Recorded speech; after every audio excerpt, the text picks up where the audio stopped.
नमस्कार दोस्तों, स्वागत है आपका अपने इस डिजिटल प्लेटफॉर्म के ऊपर। आज आप देख पा रहे हो, मेल से पता चल रहा है, आज मैं एक ऐसी हस्ती से आपको रूबरू कराऊंगा जो पहले क्या थे, फोटोग्राफर थे और वर्तमान के अंदर उन्होंने second grade, first grade, assistant professor जैसे इतने बड़े मुकाम को हासिल किया है। पूरी कहानी को अपन जानेंगे इन सर की जुबानी। तो मैं बुलाऊंगा राजेश सर को, आमंत्रित करूंगा। इनसे कुछ मेरे सवाल होंगे, वो सवाल मेरे लिए हैं, वैसे देखें तो आपके सवाल होंगे, कैसे तैयारी करनी चाहिए, क्या इनका बैकग्राउंड रहा है। तो एक बार सर आइएगा, अपना ये जीवन परिचय देंगे पूरा का पूरा। तो बता, पहले तो स्वागत है सभी का। जी सर, धन्यवाद आपका। तो सर, जैसा कि आपने बताया अभी कि आप बच्चों के लिए आपने कहा कि सर आप एक प्रेरणा के रूप में आए हैं वो, और आपको जो देख करके बच्चे मोटिवेट होते हैं, क्योंकि जैसा कि यहाँ थंबनेल सर ने लगा दिया कि एक फोटोग्राफर कैसे बने प्रोफेसर। तो पहले मैं सर बताऊंगा आपको, प्रारंभिक जीवन में गांव में रहते हैं आज भी हम। तो वहाँ पे पहले हम जो 10वीं क्लास 12वीं क्लास में थे, उसमें पढ़ाई का माहौल नहीं था। और जैसा कि बाई ग्रेस पास हूँ मैं, कोई ज़्यादा नंबर भी नहीं है। 10वीं में 50% हैं, 12वीं में 51% नंबर हैं। प्राइवेट बीए की है, प्राइवेट ही पढ़ा हूँ, एमए प्राइवेट की। और साथ में जब मैं 10वीं के बाद 11वीं में आया, उसमें सर मैंने ये फोटोग्राफर जो आपने लिख रखा है, ये मैंने काम शुरू कर दिया सीखना। पढ़ाई के साथ ये काम करने लग गया। तो मैंने 3-4 साल तक, 5 साल तक ये काम किया।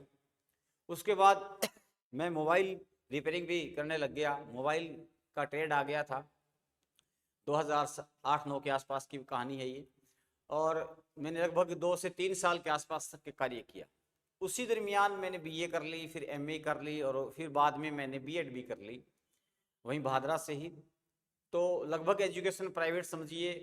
फिर अचानक एक मन में ख्याल आया कि जो मैंने डिग्रियां प्राप्त की है, चाहे वो डिग्री एक सामान्य औसत विद्यार्थी के तौर पे ही मैंने अंक लिए हों, लेकिन मैंने सोचा कि क्यों ना एक बार ट्राई की जाए टीचर के लिए। ऐसा क्या है कि हम नहीं कर सकते। तो मैंने सब कुछ छोड़ करके, और यानी जो कार्य था ये फोटोग्राफी का, अच्छा काम चलता था, मोबाइल रिपेयरिंग अच्छी करता था, मतलब तो मोबाइल फिर ठीक करते। ये मोटिवेशन कहाँ से मिला भी, आपके दिमाग में ये कैसे उपजा कि जो बिजनेस प्रेजेंट में आपका चल रहा था वो आपने छोड़ा और शिक्षा की तरफ आप अग्रसित हुए? तो वो मोटिवेशन था, वो कहाँ से मिला? सर वो जैसे कि गांव से ही मिला।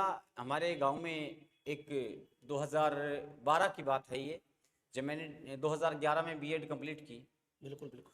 तो 12 में एक हमारे सेकंड ग्रेड हिंदी का रिजल्ट आता है, और गांव के एक हमारे साथी मित्र, बिल्कुल वो सेकंड ग्रेड हिंदी में सिलेक्ट हो जाते हैं। कई गाँव के अंदर 15-20 सालों में कोई अध्यापक बनता है, वो सेकंड ग्रेड वरिष्ठ वरिष्ठ अध्यापक के पोस्ट पे। तो उनको देख करके मैंने सोचा कि मैंने भी बीए की है, एमए भी की है, क्या मैं भी एक चांस लूं। वहां से मोटिवेशन मिला। वहां से एक मोटिवेशन मिला कि अगर ये कर सकते हैं तो शायद मैं भी कर सकता हूँ। बिल्कुल। और जब तक प्रयास नहीं होगा तब तक नहीं हो पाएगा। ये तो बिल्कुल लेकिन सबसे बड़ी बात है कि एक जुनून होना चाहिए, और मैंने वो मेरे अंदर जगाया कि अगर मुझे करना है तो पहले चांस में ही करना है, चांस ही नहीं देना। क्योंकि चांस थे ही नहीं सर, चांस थे ही नहीं। घर वाले मना कर रहे थे कि इतनी अच्छी दुकान चल रही है, शॉप चल रही है, हाँ हाँ, महीने सही। के 25-30-40 हज़ार रुपए कमा रहे हो, हाँ इनको बिल्कुल। छोड़ करके, और एक अनिश्चित जो चीज है आपके सामने कि प्राप्त होगी कि नहीं होगी। हाँ, वो तो भविष्य के गर्भ में था कि लगेंगे ही नहीं अगर आप लगेंगे। 2 साल तैयारी करते हो, फिर नहीं सिलेक्शन होता, तो फिर वो पहले वाला काम भी चला गया, और आपको ठीक एक है। नए सिरे से अपनी जिंदगी को शुरुआत देनी है। ठीक है। लेकिन मैंने एक रिस्क, जो जीवन की सबसे बड़ी रिस्क थी, उस रिस्क को लिया। बिल्कुल बिल्कुल। और वहां से मोटिवेशन लेकर के कि चलो अपन भी चलते हैं तैयारी के लिए। फिर आगे आया सर गंगानगर, वहां जाकर के। जी सर। मैं ये पूछना चाहूंगा आपसे कि आपने जैसे ये मोटिवेशनल लिया, कंप्लीट मोटिवेशनल लिया, जी तो ये मोटिवेशनल ने किसी संस्थान से लिया या पर्टिकुलर को टीचर्स थे उनसे लिया, किन से लिया ये? जी तो मैं जैसे, सक्सेस का आप नाम बताना चाहेंगे? जी बिल्कुल, मैं बिल्कुल, मेरे आदरणीय गुरुदेव हैं जो कि टीकम जी तिवाड़ी हैं, हिस्ट्री के लेक्चरर हैं, अभी वाइस प्रिंसिपल बन चुके हैं हाल फिलहाल में, थोड़े दिनों में प्रिंसिपल भी बनेंगे। तो वो मेरी एक हर एक चीज़ के लिए मोटिवेशन के तौर पे रही हैं। हाँ हाँ। मैं चाहे, उन्होंने मुझे बेसिकली जीके पढ़ाया, उन्होंने इतिहास पढ़ाया, वर्ल्ड का भूगोल पढ़ाया और इतिहास पढ़ाया। तो वो मेरे लिए एक मोटिवेशन इसलिए रहे कि उनके पढ़ाने का तरीका बहुत ही डिफरेंट है, और आज भी है और पहले भी था। और वो हिंदी के नहीं है, लेकिन मैंने जो हिंदी बनाई, मैंने जो तरीका अप्लाइड किया उनके अकॉर्डिंग कर वो दिया। उनके अकॉर्डिंग की सर ऐसा कर सकते हैं तो अपन भी कर सकते हैं ना। अपन भी कर सकते हैं। बिल्कुल। अभी मैं कुछ बच्चों के सवाल है, मेरे सवाल नहीं है सर। जी पहले तो एक बहुत छोटी सी लाइन में मैं कहूँगा आपको अपना परिचय दे दीजिएगा, वर्तमान में कहाँ कार्यरत हैं वो बता दीजिए। जी, मान लीजिए अब नाम आपको बताइए, राजेश कुमार बुर्डक नाम है, भादरा तहसील से संबंध रखता हूं मैं, रहने वाला हूं भादरा का, और वर्तमान में स्वामी विवेकानंद राजकीय महाविद्यालय खेतड़ी झुंझुनू में कार्यरत हूं मैं, असिस्टेंट प्रोफेसर हिंदी के पद पे। और अभी उससे पहले मैं सर 2013 वाली भर्ती थी, पहली भर्ती मेरे जीवन की फर्स्ट ग्रेड, मैंने पहले ही चांस में फर्स्ट ग्रेड को फाइट किया, हाँ। क्योंकि तरीका अलग था। आज भी मैं विद्यार्थियों को कहता हूं कि तरीका अलग कीजिए, भीड़ में शामिल मत होइए, यूनिक बनिए। कई बच्चों के ऐसे सवाल होते हैं, मैं कई बार देखता हूँ जी कि पहले चांस में लग जाते हैं, थर्ड ग्रेड भी बन गए, सेकंड ग्रेड भी बन गए, फर्स्ट ग्रेड भी बन गए, जी असिस्टेंट प्रोफेसर भी बन गए। जी, तो उनकी एक धारणा होती है कि ये गॉड गिफ्ट है, ऐसा नहीं कुछ ऐसा कुछ नहीं है, ऐसा कुछ लगा ऐसा? गॉड गिफ्टेड नहीं होता। आप सोचो मेरी मार्कशीट में सार्वजनिक कर सकता हूँ कि कोई कहते हैं कि बाद में माहौल बनाते हैं, मेरी मार्कशीट को बच्चा पूछना चाहे तो मैं उसे 10वीं की मार्कशीट भेज सकता हूँ, बिल्कुल बता भी सकता हूँ कि मेरे 50% बाई ग्रेस है, बिल्कुल बिल्कुल। और मैं इंग्लिश में आज तक मुझे इंग्लिश नहीं आई और ना मैं सीखने का प्रयास करता, और मैं हिंदी भी उस तरीके से नहीं पढ़ता जिससे लोग पढ़ाते हैं, लोग पढ़ते हैं। मेरा पढ़ाने का स्टाइल भी अलग है दुनिया से, और पढ़ने का स्टाइल भी अलग है। तो तभी तो मैं देखो बच्चे आजकल के बड़े स्ट्रेस के अंदर है, बड़ी दौन चल रही है, क्योंकि मार्केट के अंदर बड़े भ्रामक प्रचार किए जा रहे हैं, ये है वो है। तो इसके ऊपर में मैं थोड़ा सा आऊंगा कि आपने असिस्टेंट प्रोफेसर की पोस्ट प्राप्त की 2013 से, आपने कहा मैं लेक्चरर की पोस्ट के ऊपर था। तो जहाँ तक मुझे नॉलेज है, आप प्रिंसिपल या वाइस प्रिंसिपल तो बने गए होंगे। जी वाइस प्रिंसिपल तो बन गए होंगे। तो बिल्कुल। फिर कई लोग ये भी सोचते हैं कि वाइस प्रिंसिपल होके फिर हम असिस्टेंट की क्यों तैयारी करें। तो सर वो कहीं हाँ मैं कहीं बताऊं ना सर, कहीं दोनों दो कई बार तो ऐसा होता है कि जैसे लगता है कि जी अपने को रुतबा चाहिए तो उसके जी हिसाब से है। दूसरा ये भी होता है कि 2013 में आपने फाइनल एग्जाम दिया था। जी 2013 के बाद में आपने बताया कि आपने नेट भी कर दिया, सारा कुछ हो गया जी आपका, जेआरएफ भी हो गया जी है ना, बहुत अच्छी रैंक के साथ हुआ। पहले तो उसके लिए बधाई। जी, दूसरी आपका बधाई धन्यवाद। आपने असिस्टेंट लगे, उसके लिए आपको बहुत बहुत धन्यवाद। जी धन्यवाद आपका। तीसरा मैं आपको बताना चाहूंगी कि 2014 के बाद में एक बड़ा बड़ा देखूं तो आज 10 साल हो गए। जी तो 10 सालों में लोग तो इस चीज को भूल जाते हैं कि हमने कभी तैयारी की थी कि नहीं की थी, है ना। हाँ सर, अब आपके दो ये तीन सवाल सवाल है। मेरे नहीं है, बच्चों के सवाल है कि 10 मैं साल हाँ या हाँ तो आप कंटिन्यू लगे रहे, या फिर आपने बीच में गैप डाला, या जी, मैं ऐसा क्या हाँ किया आपने, वो मैं बता बताना दीजिए। चाहूँगा कि एक तो ये कि आप जैसे बच्चे असमंजस में है कि हम क्या पढ़ें, कितनी किताबें हाँ मार्केट में है बिल्कुल। क्या नहीं है। हाँ मैं सबसे पहले एक ही बात कहूँगा, कोई विषय हो, मेरा विषय हिंदी है, चाहे इतिहास का हो, चाहे भूगोल का विद्यार्थी हो, फर्स्ट ग्रेड का, सेकंड ग्रेड का, कॉलेज लेक्चर का, नेट का, कोई विद्यार्थी हो, एक तो मूल किताबें पढ़नी चाहिए, मूल किताबें छोड़नी नहीं चाहिए। विद्यार्थी क्या करता है आज के चलो मैं माहौल में आपको सर। इसमें एक रोकना चाहूंगा। अभी ये आपने जो बातें बताई सर, ये बातें अभी पिछले 6 महीने से या 5 महीने से जो आरपी ने अपना स्टैंडर्ड बदला है, उसके बाद में सब मूल किताबों से लेके बात कर रहे हैं, जी रिलेटेड कर रहे हैं। तो इसमें मैं आपसे एक तर्क करूंगा कि मूल किताबों का शाब्दिक अर्थ क्या है। अब जैसे महाराणा प्रताप के लिए आप स्ट्रीम देखोगे तो महाराणा प्रताप की एक बुक्स आएगी। पॉलिटिकल साइंस में किसी राइटर की देखोगे तो एक बुक्स आएगी, वो पर्टिकुलर सब्जेक्ट की तो नहीं है ना। तो फिर बच्चा बड़ा द्वंद में है। अभी मार्केट में ये कर रहे हैं कि मूल किताबें पढ़िए, मूल पढ़िए। तो मूल किताबों के दृष्टिकोण से देखे तो हिंदी में तो फिर 100-150 किताबें हो जी जाएगी। जी, वो सब आपकी बात ये पर्सन जायज है। हाँ पहले ये तो मैं आपको ये बता दूं, हाँ आपका पहले एक इस प्रश्न पे आऊंगा मैं। आपने कहा कि 10 साल तक आपने 14 के बाद लग मोटे मोटे 10 हाँ साल के चलो बाद ये पद हासिल किया, और लोग भूल जाते हैं कि पहले हम तैयारी भी बिल्कुल करते थे बिल्कुल। क्या। ऐसा है कि एक तो कंटिन्यूटी बनानी होगी। मुझे मेरे सब्जेक्ट से प्रेम है, हिंदी साहित्य से, किताबों से प्रेम है किताबों क्या? से मैं पढ़ता रहता हूँ, मैंने किताबें प्रेम है। इतिहास ग्रंथ पढ़े हैं 8-10। और दूसरी बात है सर कि एक ये कोचिंग में जो मार्गदर्शन के तौर पे मैं जुड़ा हुआ हूँ 10-15 सालों से ही, बिल्कुल बिल्कुल। तो लगने के बाद मैंने ऑफलाइन ऑनलाइन काफ़ी पढ़ाया है, आज भी अपना चलता है। मैं बच्चों को पढ़ाता हूँ यूट्यूब पर, हिंदी पॉइंट नाम से अपना चैनल है, बिल्कुल ये उसके तो ऊपर बहुत बहुत बहुत अच्छा काम कर रहे हो आप उसके ऊपर बच्चों भाई। को जो है फ्री में बताते हैं कि आप किताबें कैसे पढ़ें, आप काव्य शास्त्र कैसे पढ़ें और क्या पढ़ें, ये मैं बताता हूँ। और मूल किताबों, अब ये प्रश्न तो आपका हुआ कि एक तो आपको अगर आगे कुछ बनना है तो आप उसके लिए आपको लगातार पढ़ना पड़ेगा, या तो आप खुद कंटिन्यू पढ़िए हाँ। या फिर किसी पढ़ाने वाले संस्थान से जुड़िए, आज जो जो ताकि जो जो ताकि फिर आप डेली डेली उस कंटिन्यू अपने की सब्जेक्ट में बने रहो। हाँ और कंटिन्यूटी मेरा मुझे फायदा सर 3 महीने में प्रोफेसर हासिल की मैंने। 3 महीने में। हाँ, इसलिए कि मैं 15 साल से पढ़ रहा हूँ और वही वो पढ़ रहा हूँ, और मुझे यूं तक आभास होता है कि यार इस टॉपिक में ये प्रश्न कहाँ बन से क्या जाएंगे। प्रश्न आएगा। हाँ, ये बन जाएगा, और बनाना ही पड़ता है। मैं कभी 100% के लिए तैयारी करता ही नहीं। और ना विद्यार्थियों को कहता हूँ कि ठीक है, वो आपने एक फिल्म बताई थी मेरे को, वो मुझे याद आ हाँ। गया कि इन्होंने कहा था कि बाइक के अंदर या आप कोई गाड़ी उठाओगे तो उसकी पूरी स्पीड दी होती है, वो उतनी गाड़ी कभी हम भगाते नहीं है, फिर भी वो स्पीड होती है ना, कभी भगाते नहीं है। तो इनका कहने का मतलब 100% सिलेबस मत पढ़िए। हम नहीं पढ़िए, लेकिन उसमें लगे ना कि मान लो 100 टॉपिक हैं टोटल, 100 टॉपिक में आपको लगता है कि 5 टॉपिक इतने टफ हैं कि मुझे नहीं आते, उनको छोड़ दो, आप 95% तैयार कीजिए। 100 के चक्कर में आप 95 घुमा दोगे, यानी आप कहाँ पे आ जाओगे, 70 पे आ जाओगे, सिलेक्शन में बाहर हो गए, 80 पे आ गए। लेकिन आप 95 पे इतना इतना जोर लगा दीजिए कि कोई ना लगा पाए, तो आपका सिलेक्शन रोक नहीं सकता। ये मैंने फर्स्ट ग्रेड में किया, मुझे सर मैथ और इंग्लिश आज तक नहीं आती, और कोई आज के लिए दावा कर रहे हैं ना कि सर पढ़ना पड़ेगा पढ़ना, मैं कहता हूँ चैलेंज करता हूँ, नहीं पढ़ना पड़ेगा। आप उनको छोड़ करके 75 में से 60 प्रश्नों की तैयारी कर लीजिए, 55 की। ऐसे ऐसे मूल मंत्र आपने हाँ बिल्कुल, तरीके हैं, बना और रखे हैं, बिल्कुल। तरीके से ही पढ़ा जाएगा, किताबों से पढ़ना। अब मूल किताबों की बात आती है, मूल किताबें बहुत हैं, आपकी बात जायज है।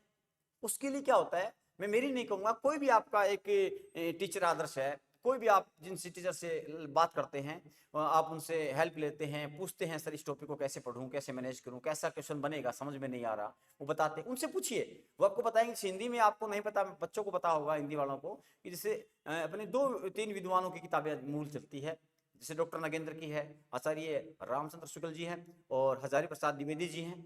इनको अगर लेके चलें, इन 3 किताबों को, तो हिंदी साहित्य का इतिहास इतना अच्छा बन जाएगा कि आरपीसी की हिम्मत नहीं कि 100 में से 90 ना करने दे, और हमें करने कितने 90। नहीं, फिर उन तीनों किताबों को अगर कोई जैसे फर्स्ट ग्रेड की कोई तैयारी कर रहा है जी, इन बच्चों के सवाल है, अगर फर्स्ट ग्रेड की तैयारी करें, इन 3 किताबों को पढ़े तो कितना समय लगे फिर इसमें? जैसे अगर मान लो बच्चा सेल्फ करेगा, तो पहली बार में तो समझ में नहीं आएगी, ये बस किताब बस ऐसी है। मैं ये इसी मुद्दे पे आपको लेके आने वाला था भी, फर्स्ट टाइम में अगर कोई पढ़ रहा है तो उसको समझ नहीं नहीं आएगा। नहीं नहीं, ऊपर से जाएगा, ऊपर से जाएगा, बस उसको बस। यूं नहीं पता क्या कह रहा है ये, हाँ, और क्या प्रश्न तो बनेगा। इसका मतलब उसके लिए सर जो अनुभवी व्यक्ति हैं, आपके आपके जो मान लो मैं हूँ, जो एक भी उदाहरण के तौर पे मैं आप हो हूँ, जैसे, तो वो बच्चा पूछे कि सर मैं शुक्ल ले आया, कैसे पढ़ूं, हाँ। और या वो सोचे कि सर मुझे ऐसी कुछ चीज बताओ, ऐसा कुछ बताओ जिसमें 3-4 ये जो आप बता रहे हो, इन सब का सार एक साथ मिल जाए, और मुझे इनको ना पढ़ना पड़े, ऐसी चीज पढ़ लूं। तो हम क्या करते हैं, मैं पढ़ाता हूं, मैं इन 4-5 राइटरों को जहां से प्रश्न बनते हैं उनको क्या करता हूँ, एग्जाई करता हूँ, खुद नोट्स बनाता हूँ, फिर उसको प्रेजेंटेशन करता हूँ, ताकि बच्चा एक जगह से सब बातें ले ले, उसे ज्यादा एक्स्ट्रा टाइम खर्च ना करना पड़े। उसे प्रश्न शैली बताता हूँ कि आज के ट्रेंड की आरपीसी का पैटर्न क्या है, वो एक एक शब्द में आरपीसी खेलती है, विद्यार्थियों को फंसाने का काम आरपीसी का एक एक शब्द पे खेलती है। वो इतना लिख देती है कि विद्यार्थी जानते हैं कि राहुल वेल केवल गद्य में है, पद्य में नहीं है। अब जबकि दोनों में है, तो वो केवल गद्य में, आरपीसी का ट्रेंड ये है कि केवल है, नहीं है, असंगत का चयन कीजिए, गलती करवाती है, मतलब माइंड से खेल देखो रही है। याद सबको है, याद सबको होता है, रट्टा मारते हैं लोग, रट्टे मारने की प्रवृत्ति को भूलना होगा। चलो, आरपीसी यही चाहती है कि रट्टा मत मारो आप। ठीक है, ठीक है। अब मैं कुछ बच्चों के सवाल बोलूंगा मैं जी, पहला तो कि अभी बच्चे अभी एग्जाम होने हैं अपने 2026 के अंदर होने हैं, फर्स्ट ग्रेड का एग्जाम होना है, सेकंड ग्रेड का एग्जाम होना है। जो विद्यार्थी हिंदी से तैयारी कर रहे हैं, जी हिंदी से तैयारी कर रहे हैं, तो वो किस प्रकार से अपना शेड्यूल बनाएं, कौन कौन सा मैटर अभी सीमित कर लें जिससे उनका सब्जेक्ट बहुत अच्छा हो सके, जैसे आपने किया। पहला प्रश्न तो ये है। दूसरा, पिछली बार की भर्तियों के जैसे अपन लोग कट ऑफ देख रहे हैं अभी, 40% का एक अलग प्रकार का एक माहौल, बाउंड्री तय कर रखी है आरपीसी ने, अधीनस्थ बोर्ड ने, सब नहीं, अपन आरपीसी की बात कर रहे हैं। तो वो एक बच्चों के दिमाग में कहीं ना कहीं एक भय है सर कि 40% नहीं बनेंगे। इसका सबसे बड़ा एग्जाम्पल मैंने देखा कि इससे पहले वाली फर्स्ट ग्रेड भर्ती थी, उसमें तकरीबन, मैं शायद गलत भी हो सकता हूँ, आंकड़े कुछ ऊपर नीचे हो सकता है, लगभग 9-10 लाख फॉर्म भरे गए। उन फॉर्मों की संख्या लगभग 6 लाख आ गई, कम हो गई, 4 लाख अभ्यर्थी रास्ता बदल गए, बढ़ने थे, कम हो गए, मतलब 40% कि नहीं बनेंगे। अब विद्यार्थी को लगता है नहीं बनेंगे, अब जिसको लगता है ना नहीं बनेंगे, मैं बुरी लग सकती है उस विद्यार्थी को बात, मैं कहता हूं उसका सिलेक्शन नहीं होगा, कहीं भी नहीं होगा। हाँ, दिमाग में तो ये नेगेटिविटी भी आपने यूं बिठा, नहीं बने, अरे क्यों नहीं बनेंगे, आरपीसी को खा थोड़ी जाएगी, और प्रश्न कहां से बने, किताबों से। पहले तो जैसे रास्ता न देने की किताब 9वीं 10वीं अवश्य पढ़नी चाहिए विद्यार्थी को, वो तो पढ़नी चाहिए। मैं आपको बताऊं, आपकी मेरी मुलाकात हुई थी आपसे फर्स्ट बार, तो आप उस समय लेक्चरर की पोस्ट पे थे, तो आपने कहा था कि इस बार असिस्टेंट की, प्रोफेसर की पोस्ट आएगी, जी। कितनी भी आए, एक पोस्ट मेरी होगी, बिल्कुल मैंने अगर आपको याद हो। क्योंकि उससे पहले नहीं अब कई विद्यार्थी कहेंगे सर उससे पहले भी तो भर्ती आई थी। हाँ हाँ बिल्कुल आई थी उससे पहले भर्ती, लेकिन उसमें गुड एकेडमिक रिकॉर्ड, हाँ, वो आपका आपने बताया अभी था क्षमा नहीं। कीजिएगा, गुड एकेडमिक रिकॉर्ड मैंने बता भी दिया। 50% नहीं, 55 मांगते थे कि आपकी 10वीं 12वीं बीए एमए में 55 होना चाहिए। 55 मेरे किसी में नहीं है। वो बैरिकेड लग गया वो एक वो प्रकार कि का। आप पेपर दे सकते हो, पेपर मैंने दिया अनमने ढंग से। इंटरव्यू में कॉल भी हुई, इंटरव्यू कॉल हुई, इंटरव्यू के अंदर मुझे शामिल नहीं किया गया, घर पे लेटर आ गया कि आप जो अहर्ता पूरी नहीं कर रहे गुड हाँ, एकेडमी गुड की, एकेडमी इसलिए आपको इंटरव्यू से बाहर किया जाता है। तो फिर मैंने वो मानस से त्याग दिया कि अब मैं 10वीं की मार्कशीट के नंबर कैसे बदल दूं, वही रहेंगे। फिर इसमें अशोक गहलोत जी ने क्या किया, छूट दी गुड कि एकेडमी 50% जो नीचे 55 वाले ओबीसी एसटी है उनको 45 से ऊपर वाला को ले लो। मैंने कहा ले लो, सीट बन गई। तभी मैंने आपको चैलेंज कर दिया था, एक सीट मेरी है। कितनी हाँ सीट आ जाए, एक सीट मेरी है। बिल्कुल। ये एक तो मानसिकता होनी, पॉजिटिव होनी चाहिए पहले तो, कि मेरी है। उसके लिए जुनून होता है। जुनून ये होता है कि बस अब किताबों पे रहो आप। अब कुछ बच्चों के ऐसे सवाल, अब मैं अगला सवाल आपको लेकर के आ रहा हूँ आपके सामने, जी। कि जैसे बच्चे सवाल पूछते हैं कि कितने घंटे पढ़े, ये बड़ा है। देखिए घंटे की एक, ये बच्चे ये मुझे बहुत छोटे सवाल लगते हैं कि कितने घंटे पढ़ें, कब पढ़ें, सुबह पढ़ें कि रात को पढ़ें, ऐसा होता है नहीं। जितने घंटे पढ़ सकूं उतने घंटे पढ़ो, कोई लिमिटेशन नहीं होती पढ़ाई की। मैंने जब तैयारी की 1.5 साल पौने 2 साल लगातार पढ़ी, और मैंने तैयारी की तब मैंने ये कभी नहीं देखा कि मैं 3 घंटे पढ़ रहा हूँ कि मैं 17 घंटे पढ़ रहा हूँ। मैंने अमूमन औसतन 14 से 15 घंटा तैयारी की 1.5 साल तक। माइंड फ्री होके पढ़े हाँ आप। बस पढ़ना है, यूं थोड़ी देखना है घड़ी, चलो आज तो 6 घंटे पढ़ लिए, घूमने चलते हैं। घूमना, फिल्म देखना, क्रिकेट खेलना, ये और कोई गेम खेलना, अपने साथियों के साथ जाना, किसी के शादी में जाना, समारोह में जाना, वो त्याग आप दें। उनको छोड़ दो, भूल जाओ कोई था क्या, भी कोई परिवार में भी है क्या, ये भूलना पड़ेगा। बिल्कुल बिल्कुल आज का वर्तमान दौर ये है। बिल्कुल। तब जाकर के आप आज के पेपर पैटर्न को फाइट कर सकते हो। फर्स्ट ग्रेड में जो विद्यार्थी मैथ नहीं आती, इंग्लिश नहीं आती, मैं दावा करता हूं सर, मुझसे पर्सनली पूछ ले कैसे पढ़ें। अब तो अपने पास समय कम है कि व्याख्यान लंबा अगर बताऊं तो 1 घंटा लग जाए समझाऊं तो उसको मैं बता सकता हूं कि तुम ऐसा करोगे तो तुम्हारा सिलेक्शन होगा, और मैं सिलेक्शन ना हो तो मेरी गारंटी है करना ऐसे पड़ेगा आपको। सिलेक्शन करवा दोगे? बिल्कुल, अगर मैं कहूं उस अकॉर्डिंग चल जाए, नहीं हो सिलेक्शन मुझे बताइए, नहीं क्योंकि विद्यार्थी नहीं, चल आप तो फिर बहुत है ही, आप तो एक तो जीवित उदाहरण है ही मेरे सामने। तो मैं तो बड़ा वाकिफ हूँ आपसे। आपको मैं बार बार पिछले 10 दिन से कह रहा था कि बच्चे बड़ा स्ट्रेस में है, इस प्रकार की बातें करें कि पता नहीं सिलेक्शन होगा कि नहीं होगा, सीटें कम आएगी आ रही है, क्या होगा क्या नहीं होगा। बड़े एक प्रकार के द्वंद थे। उन द्वंद्वों को कुछ हद तक आपने उनका मरहम मैं लगाने का एक काम ही किया बात है वैसे कहूंगा तो। कि बच्चा तैयारी कर रहा है तो एक तो ये बात है कि अगर कोई विद्यार्थी आपने देखा होगा 3 साल से तैयारी कर रहा है, 5 साल से कर रहे हैं, मंच मंच पर आपके कोचिंग ले सकते हैं। आपके इस इधर सूरतगढ़ में आया तो यहाँ मैंने देखा कि बच्चे टेस्ट दे रहे हैं, तैयारी कर रहे हैं, अच्छी बात है टेस्ट दीजिए, लेकिन वो फिर 2 नंबर से 5 नंबर से सिलेक्शन नहीं हो पा रहा। कारण वो बच्चा सोचता ही नहीं कि आखिर क्या ऐसा है। मैंने बहुत पढ़ा, वास्तव में उसने बहुत पढ़ा, मैंने बहुत किताबें पढ़ी, मैंने पेपर दिया तब मैं कंफ्यूज हो गया। हाँ कंफ्यूजिंग का तोड़ क्या है ये वो बच्चा नहीं सोच रहा। और जब तक कंफ्यूजिंग का तोड़ नहीं सोचेगा तब तक सिलेक्शन लेना बहुत मुश्किल है। हाँ ये जरूर है कि मान लो एक विद्यार्थी 7 साल से रट्टा मारा, 7 साल से उसने 80 बार रट्टा मार दिया तो कहीं ना कहीं तो याद होगा। लेकिन एक ये क्या कि एक तो 7 साल बाद जॉब लगी, और एक ये कि 1.5 साल 2 साल में पहली भर्ती में फाइट कर जाऊं, उसका तरीका है, वो तरीके से होगा। बिल्कुल बात सही आपकी। तो अभी जैसे हिंदी से अगर कोई विद्यार्थी तैयारी कर रहा है, जी तो आपने कोई कोर्स वगैरह डिजाइन कर रखा है या फिर ऐसा जी, कुछ हम कर रखा है, कर अपना रखा है? हिंदी पॉइंट यूट्यूब चैनल भी है, बिल्कुल सर। और मैं कोई और अपना हिंदी पॉइंट ऐप भी है।